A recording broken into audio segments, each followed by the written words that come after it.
വെറും വയറ്റിൽ beetroot juice കുടിക്കുന്നത് കൊണ്ട് ഇല്ലാതാകാൻ സാധ്യതയുള്ള രോഗം. ക്യാൻസർ. തുളസി കഴിക്കുന്നത് കൊണ്ട് ഏത് അവയവ രോഗത്തിൽ നിന്നും രക്ഷ നേടാം? ശ്വാസകോശ. കർക്കിടകത്തിൽ മുരിങ്ങ കഴിക്കാൻ പാടില്ലാത്തത് എന്തുകൊണ്ട്? ഇലയിൽ വിഷമടങ്ങിയത് കൊണ്ട് കയ്പാകുന്നു. 90% കൊളസ്ട്രോൾ ഇല്ലാതാക്കുന്ന പഴമേത്? മാതളം. വിറ്റാമിൻ ഡി കൂടിയാൽ തകരാറിലാകുന്ന അവയവമേത്? ശ്വാസകോശം. ഫ്രിഡ്ജിൽ വെച്ചാൽ രുചി കുറയുന്ന പച്ചക്കറി ഏത്? തക്കാളി. ദിവസവും കഴിച്ചാൽ പ്രമേഹം കുറയുന്ന ഇല ഏത്? തുളസി.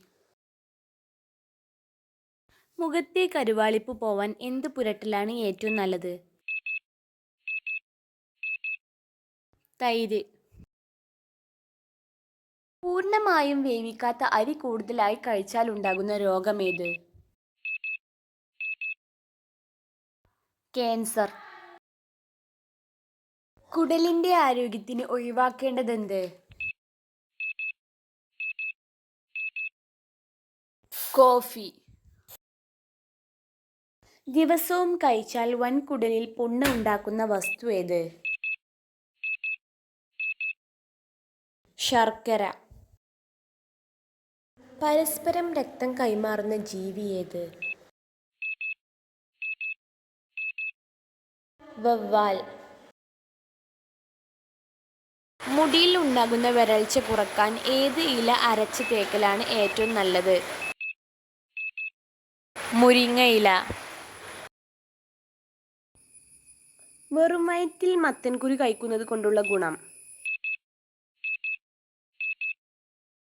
ഇവയെല്ലാം.